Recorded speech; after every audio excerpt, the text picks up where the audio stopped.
दोस्तों मेरे चैनल में आपका स्वागत है। आज के इस वीडियो में मैं आप लोगों को बताऊंगा कि अगर आपने जीएसटी नंबर लिया और यहाँ पर आपने जैसे ही जीएसटी नंबर लिया उसके बाद से आपका कारोबार जो है, आपका जो बिजनेस है वह ठीक ढंग से नहीं चल रहा है और यहाँ पर आपका जो बिजनेस है वह बंद होने के कगार पर पहुँच चुका है। तो फिर यहाँ पर आपने जब जीएसटी नंबर ले लिया तो फिर आप जिस भी स्कीम में फॉल करते हैं, मंथली या फिर क्वार्टरली, आपको रिटर्न फाइल करना होता है। और जो भी प्रोफेशनल यहाँ पर आपका रिटर्न फाइल करेंगे वे अपना सर्विस भी आपसे लेंगे। तो यहाँ पर आप तो मुसीबत में फंस जाते हैं।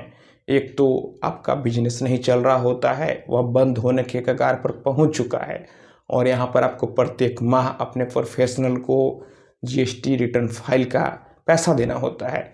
तो यहाँ पर अब आपको समझ नहीं आता है।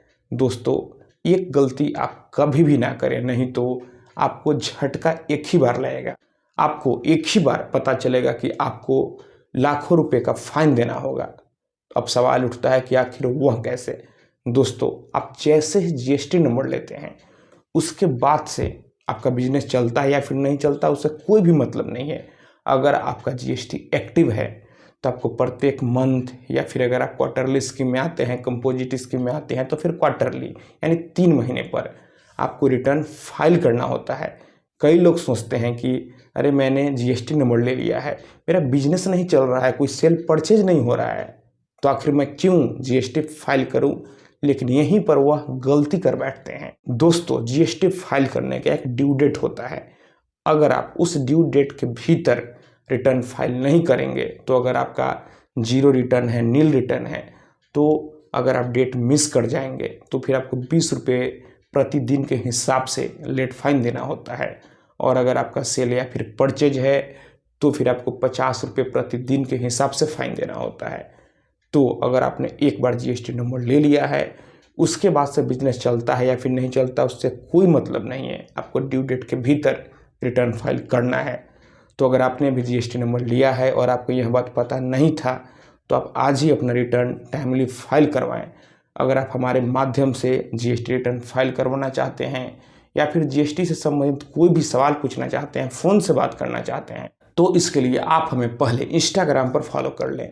मेरा इंस्टाग्राम पर यूजर नेम है Pritesh1584। आप हमें वहीं पर मैसेज करें, आप हमसे अपॉइंटमेंट ले सकते हैं। अब यहाँ पर सवाल उठता है कि जीएसटी नंबर तो आपने ले लिया लेकिन बिजनेस चल नहीं रहा है, अब आपका बिजनेस बंद होने वाला है, तो यहाँ पर आखिर क्या होगा। दोस्तों, यहाँ पर आपको अपना जीएसटी को सरेंडर करना होगा। जी हाँ, अगर आप जीएसटी सरेंडर कर देंगे उसके बाद आपका जीएसटी कैंसिल हो जाएगा, डिपार्टमेंट उसे कैंसिल कर देगा, फिर आपको रिटर्न फाइल करने का ज़रूरत नहीं है। कई लोग यहाँ पर यह सोचते हैं कि वह रिटर्न फाइल नहीं करेंगे तो फिर जीएसटी उनका खुद ही कैंसिल हो जाएगा। दोस्तों, ऐसा होता है, लेकिन इससे दिक्कत यह होगा कि आपका जो फाइन है भविष्य में डिपार्टमेंट उतना दिन का फाइन और साथ ही पेनाल्टी जोड़कर आपसे पैसा का मांग कर सकता है। या फिर अगर डिपार्टमेंट खुद से कैंसिल करेगा तो आपको भविष्य में कभी भी जीएसटी नंबर नहीं मिलेगा। आपको उस जीएसटी को फिर से चालू करवाना होगा और जितना उस जीएसटी का डेट फाइन था उस डेट तक आपको देना होगा। तो अगर आप जीएसटी नंबर लिए हैं, बिजनेस नहीं चलता है, तो आप नियम से प्रॉपर तरीके से उसे सरेंडर करें।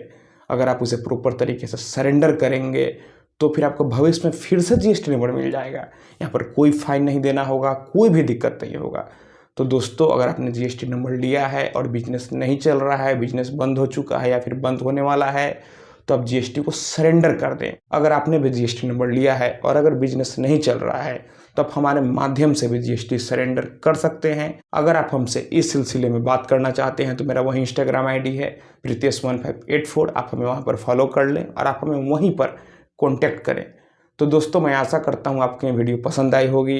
अगर आपके मन में और कोई जीएसटी से संबंधित सवाल है या फिर आप किसी और टॉपिक पर वीडियो चाहते हैं तो आप हमें नीचे कमेंट बॉक्स में कमेंट करें। दोस्तों, आप इस वीडियो को अधिक से अधिक अपने दोस्तों और रिश्तेदारों में भी ज़रूर शेयर करें। हम लोग मिलते हैं अगले वीडियो में एक नए टॉपिक के साथ। तब तक आप अपना और अपने परिवार का ख्याल रखें।